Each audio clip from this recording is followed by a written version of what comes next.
गर्मी में गंवार बहन के ससुराल आई दो अमीर बहनें। मैम, आपका मेकअप हो गया है। अगर आपको थोड़ी बहुत स्वेटिंग होती है तो आप इस टिश्यू से टैप कर लीजिएगा, ओके? इतना कहकर मेकअप आर्टिस्ट चली जाती है। बाप रे बाप, कितनी गर्मी हो रही है। कहीं गर्मी से पसीना आने की वजह से मेरा मेकअप ना खराब हो जाए। योगिता पास में ही रखे टेबल फैन को ऑन करती है और उसकी हवा के सामने बैठ जाती है कि तभी वहां उसकी दोनों छोटी बहनें रूही और परी आती हैं। दीदी, ये आप क्या कर रही हैं? अरे हवा खा रही हूँ ताकि पसीने से मेरा मेकअप ना खराब हो। दीदी, अगर आपको गर्मी लग रही थी तो आप एसी चालू कर लेती। इस टेबल फैन के सामने बैठने की क्या जरूरत थी? देखिए, टेबल फैन की हवा की वजह से आपका मेकअप और हेयर स्टाइल खराब हो गया है। नीचे बारात आ चुकी है, अब हम क्या करें? परी और रूही मिलकर योगिता का मेकअप और बाल सेट करते हैं। इसके बाद वो योगिता को नीचे मंडप में ले जाते हैं। थोड़ी देर में सारे रीति रिवाज से योगिता की शादी होती है और योगिता विदा होकर अपने ससुराल आ जाती है, जहां उसकी नंद और सास उसका बड़े प्यार से गृह प्रवेश करते हैं और उसे उसके कमरे में छोड़ देते हैं। अरे मोरी मैया, कितनी ज्यादा गर्मी हो रही है। इतनी गर्मी में तो मेरा आमलेट ही बन जाएगा। अब मैं क्या करूं? गर्मी से परेशान हो रही योगिता गर्मी से बचने के लिए फ्रिज से ढेर सारा ठंडा पानी और बर्फ लाती है और अपने पूरे बेड को ठंडे पानी से गीला करके उसके ऊपर बर्फ के टुकड़े डालकर आराम से लेट जाती है कि तभी सुमित वहां आ जाता है। सुहाग रात के दिन तो दूल्हा दुल्हन के बेड पर गुलाब के फूल होते हैं और मेरे बेड पर ये बर्फ के टुकड़े। अरे, आप आ गए। मैं आपका ही इंतजार कर रही थी। आइए, आज रात आपको भी चैन की नींद आएगी। मैंने पूरा गद्दा ठंडे पानी से गीला कर दिया है और साथ में ये बर्फ के टुकड़े भी डाल दिए हैं। अब हमें बिल्कुल भी गर्मी नहीं लगेगी।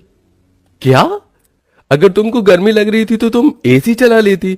भला पूरे गद्दे को गीला करने की क्या जरूरत थी? अरे, मुझे एसी वेसी पसंद नहीं है, इसलिए मैंने अपनी देसी तरकीब लगा ली। इतना कहकर योगिता सोने चली जाती है और बेचारे सुमित को न चाहते हुए भी पूरी रात उस गीले बिस्तर पर बितानी पड़ती है। सुबह होते ही योगिता उठकर तैयार होती है और भगवान की पूजा पाठ करके अपनी पहली रसोई का खाना बनाने में लग जाती है। इस गर्मी और पसीने ने तो मेरा बहुत बुरा हाल कर रखा है। क्या करूं इससे बचने के लिए? बार बार लग रही गर्मी और पसीने से परेशान होकर योगिता फ्रिज खोलती है और फ्रिज के साइड में जमी हुई बर्फ को लेकर अपने पूरे मुंह पर लगा लेती है और अपनी रसोई का खाना लेकर हॉल में जाती है। ये क्या है भाभी? ये सफेद भूत बनकर क्यों घूम रही हो? अरे, मैंने तो अपने चेहरे पर ये ठंडी ठंडी बर्फ लगाई है जिससे मुझे गर्मी ना लगे। लेकिन बहू, किचन में तो एग्जॉस्ट फैन लगा हुआ है तो उसे चला लेती। तुझे ये बर्फ लगाने की क्या जरूरत थी? अरे माँ जी, क्यों ये मशीन चालू करके घर की बिजली का बिल बढ़ाना? मैं अपने जुगाड़ से यूं ही गर्मी दूर कर देती हूँ। योगिता के नई नवेली बहू होने की वजह से उसकी सास नंद उसे कुछ नहीं कहती और ऐसे ही कुछ दिन गुजर जाते हैं। मेरा पैर, ये छत है या अंगारे? मैं तो यहाँ गीले कपड़े को सुखाने के लिए आई थी लेकिन खुद ही पसीने से गीली हो गई। एक काम करती हूँ, जाकर नहा लेती हूँ। लेकिन दोपहर के 2 बज रहे हैं और इस वक्त तो टंकी का पानी भी गर्म हो रहा होगा। इतने गर्म पानी में गर्मी से नहाऊंगी तो मैं मर ही जाऊंगी। अब मैं क्या करूं? योगिता इतना सोच रही होती है कि तभी उसके मन में ख्याल आता है और वो किचन में जाकर फ्रिज के अंदर रखा हुआ सारे ठंडा पानी लाकर नहा लेती है। अरे अंतरा बेटा, ये फ्रिज में से ये सारा ठंडा पानी कहाँ चला गया? पता नहीं माँ, मैं भी वही देख रही थी। अरे माँ जी, फ्रिज के ठंडे पानी से तो मैंने नहा लिया। वो क्या है ना, बड़ी गर्मी लग रही थी। भाभी, अगर इस घर में किसी को गर्मी लगती है तो एसी, कूलर, पंखा चालू करके उसके सामने बैठता है, ना कि फ्रिज के सारे ठंडे पानी से नहाता है। अब हम लोग इस गर्मी में भला क्या गर्म पानी पिएंगे? अपनी नंद को इतना गुस्सा होता देख नंदिनी उससे कुछ नहीं कहती और वापस अपने कमरे में चली जाती है और ऐसे ही समय गुजरता रहता है।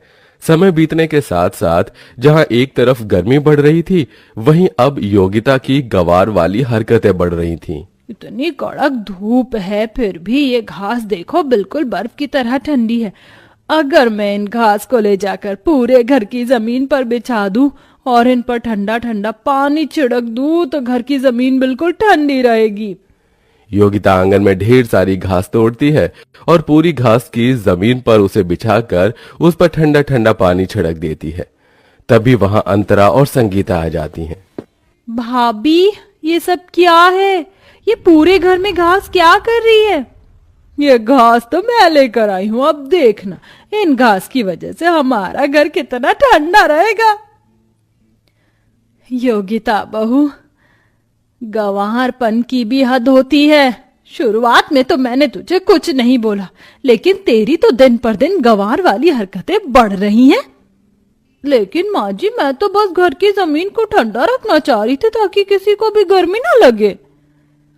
भाभी, कोई जरूरत नहीं है आपको ये जमीन ठंडा करने की। आपकी गंवारपंती की हरकतें अपने तक ही रखिए, समझिए आप। दिन पर दिन बढ़ रही योगिता की गंवारपंती हरकतों से घर में हर कोई उससे परेशान होने लगा था। योगिता बहू, तूने सुबह ही तो ढेर सारे बर्तन धोए थे, तो ये बर्तन कहाँ से आ गए? माँ जी, गर्मी लग रही थी, इसलिए मैंने सोचा कि मैं ठंडे पानी में बर्तन धोऊंगी तो मुझे ज्यादा गर्मी नहीं लगेगी।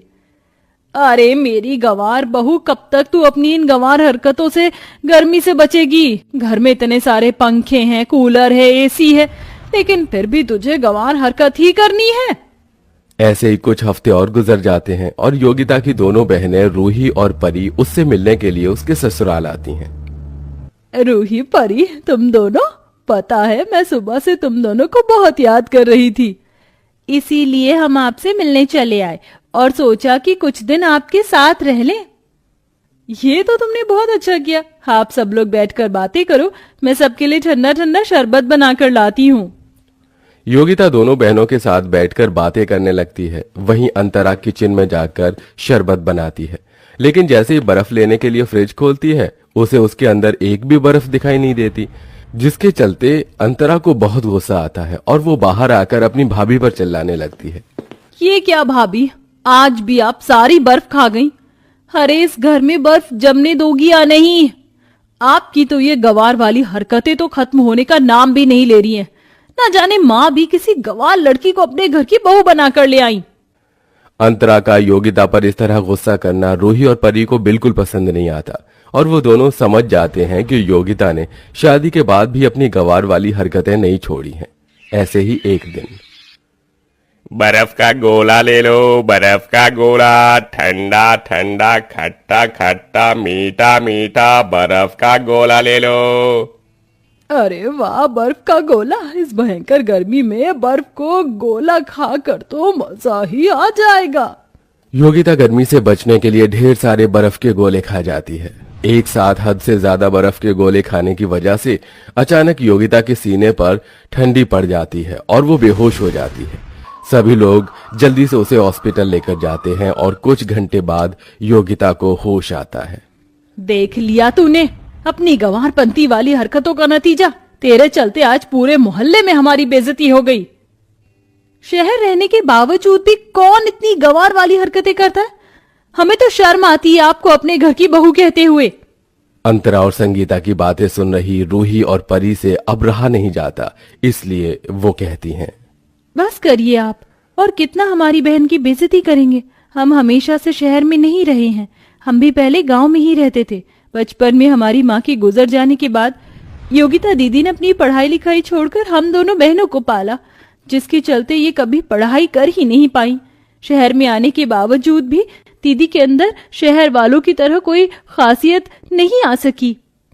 हमारी दीदी भले ही गंवार है, लेकिन वो बहुत अच्छी हैं। उनसे अच्छा दुनिया में कोई नहीं। पीहू रूही की बात सुन सभी की आंखों में आंसू आ जाते हैं और संगीता अंतरा को भी अपनी गलती का एहसास होता है। मुझे माफ कर दे बहू, तुझे प्यार से समझाने के बजाय मैंने तुझे कितना भला बुरा कहा। मैं चाहती तो तुझे खुद भी सिखा सकती थी, लेकिन मैंने ऐसा नहीं किया। लेकिन तू फिक्र मत कर, हम सब मिलकर तुझे सब सिखा देंगे और तुझ पर कभी भी गुस्सा नहीं करेंगे। अपनी सास की बात को सुन योगिता की आंखों में आंसू आ जाते हैं, जिसके बाद अंतरा, संगीता, पीहू और परी चारों मिलकर योगिता को शहर के बारे में सारी चीज बताते हैं। साथ ही साथ उसे गर्मी लगने पर एसी कैसे ऑन करते हैं और गर्मी से बचने के लिए हम क्या क्या कर सकते हैं, सब कुछ बताते हैं, जिसके चलते योगिता कुछ ही दिनों में काफी कुछ सीख जाती है और धीरे धीरे अपनी गंवारपंती वाली सभी हरकतें छोड़ देती है। हेलो दोस्तों, आप लोग मेरे चैनल पर